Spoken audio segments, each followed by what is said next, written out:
Magandang araw sa inyong lahat dyan mga kababayan.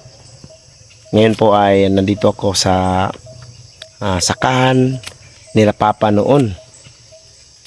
Ito po yung tinatanaman nila Papa noon ng mga mais, nilang mga pagkain nila noon nung araw na wala pa ako. O dito nakatira sila Papa noon mga kababayan. No? At tingnan nyo yung paligid mga kababayan. Papatingin ko sa inyo kung ang lugar dito sa kanilang bahay noon. So dito po sila at Papa noon mga kababayan nakatira. At dyan sa may malaking puno ng kawayan, dyan sila iigib ng tubig kasi meron mga ano dyan, maliit na sapa. Mag-iigib ng tubig, naliligo. At dito mga kababayan ay ang kanilang taniman. Tinataniman ng mais, saging, ano pa yung mga ano na noon, mani. Marami daw silang mani noon. At itong mga niyog mga kababayan ay bagong tanim pa lang ito noon nung dito sila tumitira. At ang bahay nila ay dito.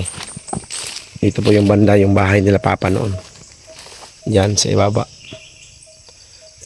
Ginawa na lang ng pugon ng kopra. Itong mga lansones doon mga kababayan, durian, mga bagong tanim pa lang ito noong araw na dito sila tumira. Yan. Ngayon, medyo tumaas na yung mga tanim at wala na rin sila dito si Papa tumira. Doon na kami tumira sa bukid sa 26 Sitio Malambuon, no? Kung saan nakatira kami ngayon kasama sila Nanay Lorna, kapitbahay kami doon nila Ma'am Aya, nila Piking Bombay. So doon na kami tumira at dito pinupuntahan na lang namin tuwing magpapaharbis si Papa.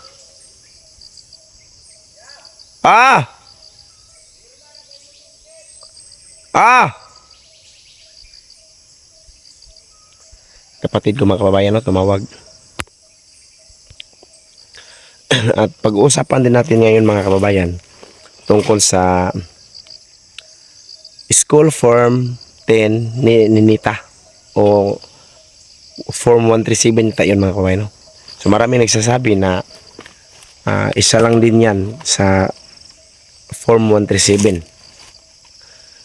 So nagpapasalamat ako mga kababayan ng una sa inyong lahat sa walang sawang pagsuporta ninyo sa aming mga vlog, sa mga subscribers namin dyan. Maraming salamat sa inyong lahat. Sa lahat ng tulong para sa amin. Malaking tulong yan sa amin.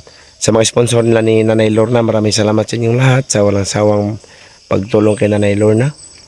So maraming salamat to, no, Ma'am Tess. Maraming salamat sa tulong mo para sa pamilya ni Nanay Lorna. Sa amin. Sa lahat ng mga nagbigay ng tulong. Pati kay Ma'am Anisita Lo, maraming salamat po ma'am sa mga tulong mo para sa mga katutubo at sa mga hindi rin katutubo kasi si Nanay Rosita hindi man yung katutubo. So salamat talaga sa lahat ng binigay na tulong. Sa lahat ng mga nagbigay kay Nanay Lorna, sila Ma'am Yeng, Ma'am Imi, so Ma'am Norina ba yun? Sister ng Canada, Ate Inday ng Canada, at si Ma'am Maria, maraming salamat po. Ma'am Rose, at saka kay Ma'am Maria, maraming salamat, no. So binigyan din niya si Chichay ng pera doon kay Ma'am Aya. So maraming salamat po Ma'am Maria, no, sa lahat ng tulong ninyo at binigay ninyo. So yung school form 10 ninita mga kababayan ay na-process na po daw. Kasi maraming nagsabi na kontakin sila Tito Herns, Nanay Nida, kaya si Piking Bombay para siya na po daw yung kumontak doon. Pero nung na-chat ko si Ma'am Nida mga kababayan, nakita niya yung message ko at tinulungan din kami ni Ma'am Nida. So maraming salamat talaga, no, kay Ma'am Nida dahil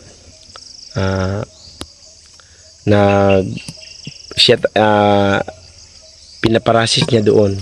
Sabi niya mga kababayan, ito po yung chat ni Ma'am Nida mga kababayan, no?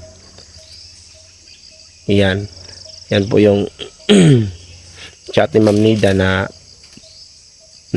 ipapadala na po daw yung Form 137 ni Ninita. Ipapalo up na lang po daw niya. So maraming salamat Ma'am Nida sa tulong mo para sa amin. Sa totoo lang mga kababayan, medyo nalilito talaga ako nung unang pagrinig ko na kailangan po yan sa pag-aaral ni Ninita.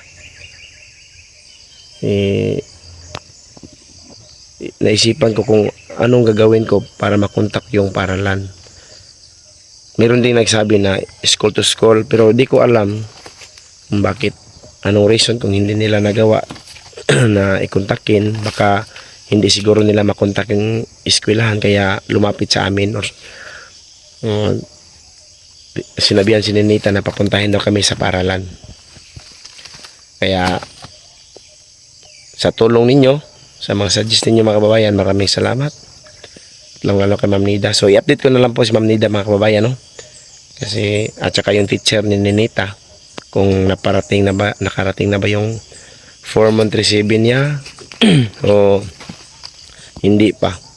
So i-assist ko lang, i-update ko lang muna si Ma'am Nida. So ulitin ko, maraming salamat sa inyong lahat, kay Ma'am Nida, sa lahat-lahat ng nanonood sa aming mga video. So maraming salamat talaga. At abangan po natin mga kababayan ang pagrampa ni Ninita. Sasali siya sa kandidata ba yun? So gagawan pa namin ng damit na dahon.